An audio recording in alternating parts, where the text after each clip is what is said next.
नमस्कार, आप देख रहे हैं देवभूमि लाइव और मैं हूं आपके साथ सरिता तिवारी। करते हैं खबरों की शुरुआत। विधानसभा चुनाव से पहले उत्तराखंड कांग्रेस की कमान गणेश गोदियाल को दे दी गई है। गणेश गोदियाल ने इंडिया न्यूज से बातचीत की, क्या कुछ उन्होंने कहा, आइए सुनाते हैं। उत्तराखंड के कांग्रेस के नए अध्यक्ष गणेश गोदियाल हमारे साथ हैं, उनसे बात करते हैं। गणेश जी, सबसे पहले आपको बहुत बहुत बधाई। कितना चुनौती आप देखते हैं, क्योंकि ज्यादा टाइम नहीं बचा है उत्तराखंड के चुनाव में और आपको ये कमान सौंपी गई है उत्तराखंड की। जी धन्यवाद। ऐसा है कि आपने कहा कि कम समय है और ज्यादा चुनौती है, लेकिन ऐसा नहीं है कि क्या आज तक हमारे जो संगठन रहा, पार्टी के अध्यक्ष जी रहे, पूरी पार्टी रही, उन्होंने पूरा मजबूती के साथ बेस बनाया हुआ है। तो ऐसा नहीं है कि अब कम समय है, समय पूरा 5 साल जो निकल गया, 4.5 साल वो भी समय था और उसमें भी मजबूती के साथ पार्टी का काम हुआ है।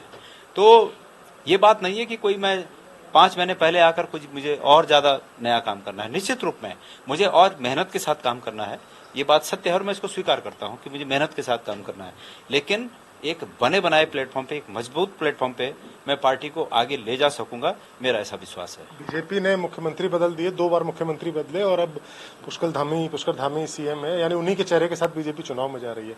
आपकी पार्टी का चेहरा कौन है? मैं उम्मीद करता हूं कि भारतीय जनता पार्टी इस बात को पब्लिकली कहेगी कि आने वाली जो सरकार अगर बन पाई, चुनाव के बाद अगर उनकी सरकार बनी तो वो धामी जी को दोबारा मुख्यमंत्री बनाएंगे। ऐसा बीजेपी पब्लिकली कहे तो अच्छी बात है। जहां तक हमारी बात है, मैंने पहले ही कई मौकों पर इस बात को दोहरा चुका हूं कि हमारी पहली प्राथमिकता भारतीय जनता पार्टी के इस कुशासन को उत्तराखंड से हटाने की पहली प्राथमिकता है। हम उस पर काम कर रहे हैं। चेहरे की बात है, आज नेता प्रतिपक्ष के रूप में प्रीतम सिंह जी चेहरा है, कैंपेनिंग कमेटी का चेहरा हरीश रावत जी है, तो सबका मिलाकर चेहरा कांग्रेस का चेहरा है, सबका मिलाकर कांग्रेस का चेहरा है। तो हम कांग्रेस के चेहरे पर चुनाव लड़ रहे हैं और इस कांग्रेस का चेहरा वो चेहरा है कि जो 10 साल की सरकारों में जनता ने जिसको अच्छी तरह से परखा हुआ है, तो एक परखा हुआ चेहरे के साथ हम चुनाव में जा रहे हैं और मैं उम्मीद करता हूं कि हम निश्चित रूप में इस कांग्रेस के 10 साल के परखे हुए चेहरे के साथ चुनाव में जाकर भारतीय जनता पार्टी को पस्त करेंगे। यानी चेहरे को लेकर कोई जो पार्टी के भीतर कोई गुटबाजी नहीं है, एक कॉमन जो आप बोल रहे हैं परखा हुआ कांग्रेस का चेहरा, ऐसा नहीं जैसे हरीश रावत चेहरा है या प्रीतम सिंह को कोई परेशानी है उनसे। देखिए, ऐसा है कि इंदिरा जी के बहुत ही दुखद देहांत के बाद हम ऐसी उम्मीद नहीं करते थे, लेकिन परमेश्वर की इच्छा के खिलाफ हम मानव कुछ नहीं कर सकते हैं। हमें बहुत दुख हुआ उनके देहांत का, लेकिन उनके देहांत के बाद जो परिस्थितियां बनी उसमें यह हुआ कि कुछ बदलाव करने की आवश्यकता है। तो सबने हाईकमान की बात मानी ना, पार्टी के वरिष्ठ नेताओं की बात मानी ना, तो आगे भी ऐसी बात होगी। बहुत बहुत शुक्रिया हमसे बात करने का। तो ये थे कांग्रेस पार्टी के अध्यक्ष उत्तराखंड के गणेश गोदियाल। Sumit Kumar Dubey, India news, Delhi. आज से सावन का महीना शुरू हो गया, लेकिन कांवड़ियों के लिए हरिद्वार जिले के सभी बॉर्डरों को सील कर दिया है। वहीं रुड़की के नारसन बॉर्डर और मंडावर बॉर्डर पर सुरक्षा के लिहाज से पुलिस ने चाक चौबंद व्यवस्था की है, ताकि कोई भी कांवड़िया हरिद्वार में प्रवेश न कर सके। हालांकि पुलिस प्रशासन पहले ही बॉर्डर और बाहरी राज्यों में कांवड़ यात्रा को स्थगित करने के लिए अनाउंसमेंट कर चुका है। बैनर पोस्टर भी लगाए गए हैं। फिलहाल बॉर्डर पर फोर्स तैनात की गई है और कांवड़ियों को हरिद्वार प्रतिबंध किया गया है। पुलिस ने सख्त हिदायत देते हुए कहा है कि यदि कोई भी कांवड़िया नियमों का उल्लंघन करते हुए पकड़ा गया तो उसके खिलाफ सख्त कार्रवाई होगी। कोरोना महामारी के चलते इस बार कांवड़ यात्रा को स्थगित कर दिया गया है। हालांकि पिछले साल भी कोविड महामारी के चलते कांवड़ यात्रा नहीं चलाई गई थी। वहीं सरकार के इस बार भी हालांकि जद्दोजहद काफ़ी रही, कई बैठकें हुई, बैठकों के बाद आखिर निर्णय कोरोना महामारी के चलते कांवड़ यात्रा को स्थगन कर लिया गया। वहीं फिलहाल बात की जाए तो हम मौजूद हैं मंडावर के बॉर्डर पर। मैं दिखाना चाहूँगा यहाँ की व्यवस्थाएं क्या हैं। आज बात की जाए तो आज 25 जुलाई से पहला जो है सावन की बात की जाए शुरू हो चुका है, सावन की झड़ी लग चुकी है। वहीं बरसात भी फिलहाल मौके पर हो रही है और मंडावर बॉर्डर पर हम मौजूद हैं। यहाँ पर बात की जाए तो बाहर से जितने भी यात्री आ रहे हैं, उसमें हम बात करें हरियाणा के, पंजाब के या जहाँ से भी बाहर से लोग आ रहे हैं, सभी को बिना चेकिंग के अंदर नहीं जाने दिया जा रहा है। व्यवस्थाओं को लेकर साफ तौर पर निर्देश दिए गए हैं। एसएसपी द्वारा निर्देश दिए गए हैं कि किसी भी तरह का कांवड़ी या कोई भी जल लेने की अगर उससे कोई जाना चाह रहा है तो उसकी एंट्री यहाँ से ना हो पाए। वहीं बात की जाए तो बॉर्डर की बात करें तो बॉर्डर में आज जैसा कि पहले मैंने बताया आज सावन की आज से शुरुआत हो गई है और पहले दिन से ही यात्रा शुरू होनी थी, लेकिन कोरोना महामारी के चलते कांवड़ मेला स्थगित कर दिया गया था। बॉर्डर पर अतिरिक्त फोर्स को भी यहाँ लगाया गया है और साथ ही साथ खास तौर पर पुलिस की निगाह ये भी है कि चोर रास्ते जितने भी बनाए गए हैं, चोर रास्तों पर भी से भी कहीं से एंट्री ना हो पाए। वहीं इस व्यवस्थाओं को लेकर मैं दिखाना चाहूँगा तो पुलिस पूरी तरह से बारिश में मुस्तैद नजर आ रही है और पुलिस पिकेट भी लगाए गए हैं। उत्तराखंड में प्रवेश करने वाले सभी रास्तों पर पुलिस पिकेट लगाई गई है और सीसीटीवी कैमरों से भी यहाँ पर नजर रखी जा रही है और यात्रियों का रजिस्ट्रेशन भी किया जा रहा है और जो बाहर से यात्री आ रहे हैं बिना RT-PCR की रिपोर्ट को चेक करे उन्हें उत्तराखंड में प्रवेश नहीं करने दिया जा रहा है। और साथ ही साथ मैं आपको ये बताऊंगी SSP हरिद्वार के साफ तौर का निर्देश है कि जिस भी तरह की कांवड़ यात्रा को क्योंकि स्थगित किया गया है तो किसी भी तरह का इस तरह का कोई कांवड़िया या कोई भी एंट्री उत्तराखंड में ना की जाए, जिसको लेकर आज से व्यवस्था चाक चौबंद कर दी गई है। इंडिया न्यूज के लिए प्रिंस शर्मा। उत्तराखंड में भारी बारिश का रेड अलर्ट मौसम विभाग ने जारी कर दिया। आपको बता दें 26 और 27 जुलाई को भारी बारिश का रेड अलर्ट मौसम विभाग ने जारी किया है। भारी बारिश का जो अलर्ट है 5 जिलों के लिए जारी किया गया है, जिनमें से पिथौरागढ़, बागेश्वर, नैनीताल में रेड अलर्ट है। साथ साथ पौड़ी और देहरादून जिलों में भी रेड अलर्ट को जारी कर दिया है। तो मौसम विभाग ने रेड अलर्ट जारी किया है 5 जिलों के लिए, जिसमें पिथौरागढ़ भी शामिल है। देहरादून की बात यहाँ पर की गई है। बागेश्वर में भी यहाँ पर रेड अलर्ट जारी किया गया है। टोटल 5 जिले हैं जहां पर मौसम विभाग ने रेड अलर्ट जारी किया है। तो इन 5 जिलों में भारी बारिश का आशंका यहाँ पर मौसम विभाग ने जता दिया है। पिथौरागढ़, बागेश्वर, नैनीताल, देहरादून में भी यहाँ पर और पौड़ी में भी रेड अलर्ट जारी किया है। 26 और 27 जुलाई इन 2 दिनों में भारी बारिश का अनुमान यहां पर है। मौसम विभाग ने इसीलिए रेड अलर्ट जारी कर दिया है।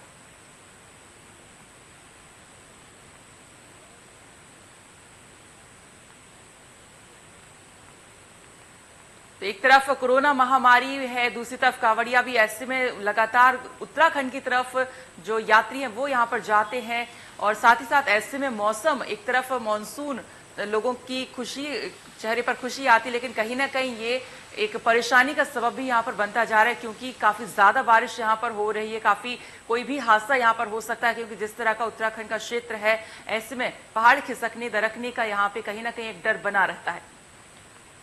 हालांकि 26 और 27 जुलाई इन 2 दिनों के लिए भारी अलर्ट यहां पर जारी कर दिया है। यहां पर मौसम विभाग ने इन 2 दिनों के लिए और 5 जिले यहां पर बताए हैं जहां पर भारी बारिश का अनुमान लगाया गया है।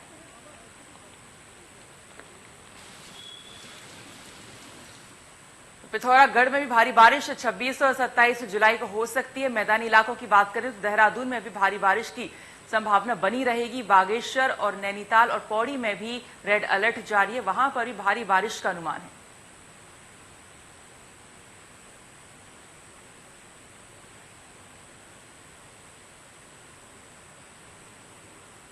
और इसी पर जानकारी के लिए हमारे संवाददाता हैं सुभाष फोन लाइन पर। सुभाष, बताया जा रहा है कि सरकार ने रेड अलर्ट जारी कर दिया है, तो ऐसे में क्या कुछ फिलहाल वहां पर स्थिति है? क्या पहले से वहां पर बारिश हो रही थी?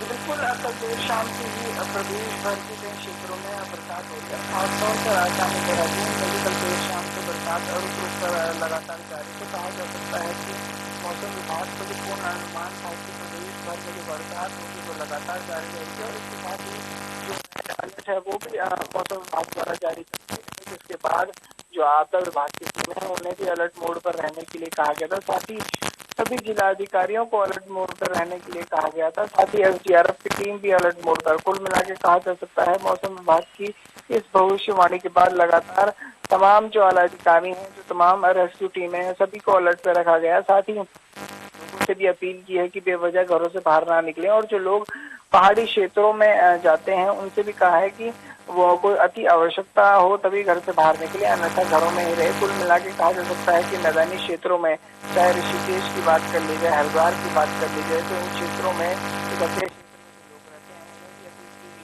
यहाँ पर सुभाष हम देखते हैं, जैसे पिथौरागढ़ की बात करें, काफी पहाड़ी क्षेत्र यहाँ पर माना जाता है, तो ऐसे में कहीं ना कहीं वहाँ पे जैसे पहाड़ दरकने की आशंका बनी रहती है, तो इस तरह का कहीं कोई हादसा होने की संभावना तो नहीं?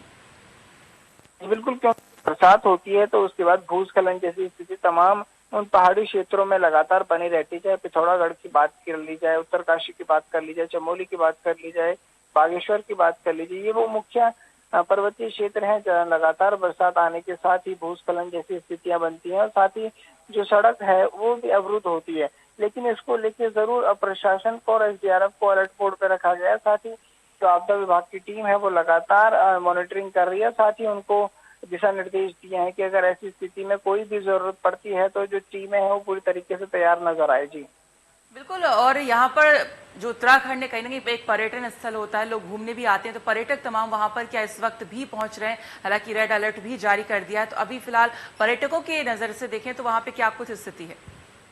जी बिल्कुल, पर्यटकों की संख्या लगातार प्रदेश में बढ़ रही है। हालांकि आरटीपीसीआर रिपोर्ट नेगेटिव लाने की बात जरूर उनसे कही गई है, उसके बाद से ही कहीं ना कहीं थोड़ा लगाम जरूर पर्यटकों में लगा है। कुल मिला के कहा जा सकता है जिस तरीके से पर्यटकों ने बेहद ज्यादा संख्या में मसूरी और धनौल्टी और चाहे नैनीताल की बात करें, इन क्षेत्रों में पहुंच रहे थे, तो बरसात का मौसम पूरी तरीके से शुरू हो चुका है। उसके बाद से ही लगातार जो पर्यटक है उनकी संख्या भी बढ़ रही थी, लेकिन क्योंकि अलर्ट मोड पे रखा गया, तमाम जो पर्यटक है उनको भी पुलिस प्रशासन द्वारा दिशा निर्देश दिया जा रहा है। साथ ही उनसे अपील की जा रही है कि बेवजह वो उन स्थानों पर ना जाएं जिन स्थानों पर खतरा है। कुल मिला के कहा जा सकता है कि पर्यटकों को भी संभल के रहने के दिशा निर्देश विभाग और जो जिला प्रशासन है उनके द्वारा दिया गया है। जी चलिए, बहुत शुक्रिया तमाम जानकारी के लिए।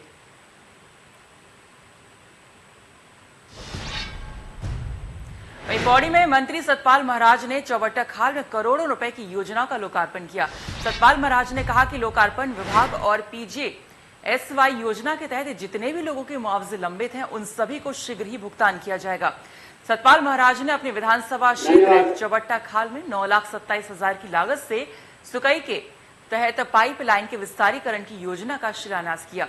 इसके अलावा सतपाल महाराज ने 4,30,33,000 की लागत से जिवई विरगड़ा मोटर मार्ग का योजनाओं का शिलान्यास किया। मंजी एक तो पूरे गांव में बैकआउट हो गया। मंजी को पसंद नहीं करता है क्योंकि यहाँ छोटा खाल में कोई काम नहीं हुआ। ये रोड का उद्घाटन 2001 में हुआ था, आज इसको 20 साल हो गए। अब 20 साल से कितनी बार डाबलीकरण हुआ या नहीं हुआ, लेकिन रोड में कुछ नहीं हुआ। ये गवर्नमेंट की फेलियर है, ये उत्तराखंड गवर्नमेंट का फेलियर है। लोगों के हमें उनके पत्र प्राप्त हुए हैं और उनकी भावना हमें अवगत हुई है। उन्होंने स्वागत किया है यहाँ पर, मैं उनको धन्यवाद ज्ञापित करता हूँ। और इसके साथ साथ हमने ठेकेदारों के लिए छोटे छोटे ठेके किए हैं और निश्चित रूप में यहाँ की बेरोजगारी। उत्तराखंड में 2022 के विधानसभा चुनावों की विसात अभी से बिछने लगी है। सत्ता में काबिज बीजेपी राज्य और केंद्र सरकार के द्वारा किए गए कामों के सहारे जनता के बीच जाने की तैयारी में लगी हुई है, तो दूसरी ओर बीजेपी सरकार सूबे के मुखिया पुष्कर सिंह धामी को 2022 के दंगल में उतारने की बात अनौपचारिक तौर पर कर चुकी है। बीजेपी का कहना है कि हमारा नारा अब होगा युवा मुख्यमंत्री और 60+ इस अभियान के तहत हम जनता के बीच में जाएंगे और राज्य और केंद्र सरकार के द्वारा की गई योजनाओं का फीडबैक लेंगे। तो वहीं दूसरी ओर कांग्रेस पार्टी हाईकमान ने अनौपचारिक तौर पर हरीश रावत को सीएम का चेहरा बनाने की बात कर रही है, जिसको लेकर कांग्रेस के प्रदेश उपाध्यक्ष सूर्यकांत धस्माना का कहना है कि पार्टी 2022 के विधानसभा में हमारे पास बहुत वरिष्ठ नेता हैं। कांग्रेस से हरीश रावत, प्रीतम सिंह, गणेश गोदियाल के नेतृत्व में चुनाव लड़ेंगे। इतने आवा मंडल वाले हमारे एक से बढ़कर एक। हरीश रावत जी तो हमारे सबसे वरिष्ठ नेता है, हमारे पार्टी के कैंपेन कमेटी के चेयरमैन भी हैं, पूर्व मुख्यमंत्री भी हैं, पूर्व केंद्रीय मंत्री भी हैं, पूर्व सांसद भी हैं, राज्यसभा के सांसद भी रहे, लोकसभा के सांसद भी रहे, उत्तराखंड के मुख्यमंत्री भी रहे। उनके पास इतना तजुर्बा है, तो ऐसे आवा मंडल वाले हमारे प्रदेश अध्यक्ष गणेश गोदियाल हैं, जो युवा भी हैं और खूबसूरत भी हैं। हमारे प्रदेश के नेता प्रतिपक्ष प्रीतम सिंह 5 बार के विधायक हैं, मिनिस्टर रहे, तो कभी थोड़ी हमारे यहाँ एक लोग हैं। हमारे युवा मुख्यमंत्री श्री पुष्कर सिंह धामी जी ने जिस प्रकार से प्रारंभ से ही ताबड़तोड़ बैटिंग करना प्रारंभ किया है और जिस प्रकार से एक संदेश गया है, मुझे लगता है कि भारतीय जनता पार्टी पिछली बार से भी ज़्यादा सीटों पर विजय प्राप्त करेगी। और भारतीय जनता पार्टी ने जनता की सेवा का जो व्रत लिया है, जिस प्रकार से हम प्रदेश को उन्नत राज्य बनाने के लिए काम कर रहे हैं, उसमें जनता का हमें और भी अधिक सहयोग आने वाले चुनाव में मिलेगा। वहीं उत्तराखंड में सशक्त कानून बनाने की मांग को लेकर अमर शहीद श्रीदेव सुमन के शहादत दिवस पर मसूरी के शहीद स्थल पर राज्य आंदोलनकारियों ने उत्तराखंड राज्य निर्माण आंदोलनकारी संगठन मसूरी ने धरना प्रदर्शन किया। इस मौके पर राज्य आंदोलनकारियों ने प्रदेश की सरकारों पर प्रदेश की जमीन को भूमाफियाओं के हाथों में बेचने का आरोप तक लगाया। उन्होंने कहा कि जब तक प्रदेश में भू कानून नहीं बन जाता इस आंदोलन को वो जारी रखेंगे। वहीं राजनीतिक पार्टियों को 2022 में इसका जवाब दिया जाएगा। कि जो भारतीय संविधान के अंदर हिमालयी राज्यों की स्वायत्ता के लिए वहाँ के स्थानीय नागरिकों की सुरक्षा के लिए जो कानून बने हुए हैं उस अनुच्छेद के अंदर उत्तराखंड को क्यों शामिल नहीं किया गया। हमारे साथ साजिश उत्तराखंड राज्य बनने पर हुई और इस साजिश के तहत जो है यहाँ पर कोई भू कानून लागू नहीं हुआ। वो सारे लोग आज यहाँ पर इकट्ठा हुए हैं और ये अभी शुरुआत है, क्योंकि उत्तराखंड के अंदर जिस तरह से बाहर के लोग आ रहे हैं और वो यहाँ पर होटल्स और विभिन्न तरह के जो वो बना रहे हैं बड़ी बड़ी जमीनों पर, और उत्तराखंड की जो संस्कृति को जो पश्चिमी सभ्यता के तौर पर ढाल रहे हैं, इसके खिलाफ आज यहाँ पर बहुत लोग सारे लोग इकट्ठे हुए हैं। और हम सब ने निर्णय किया है कि आगे मसूरी के अंदर इस आंदोलन को व्यापक रूप से बढ़ाया जाएगा।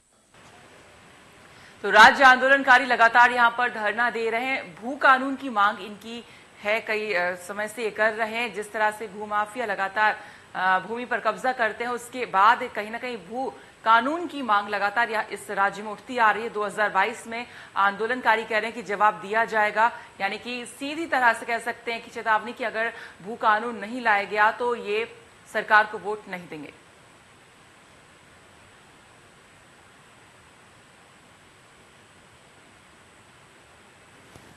राज्य आंदोलनकारी लगातार यहां पर धरना दे रहे हैं और भू कानून की मांग यहां पर कर रहे हैं।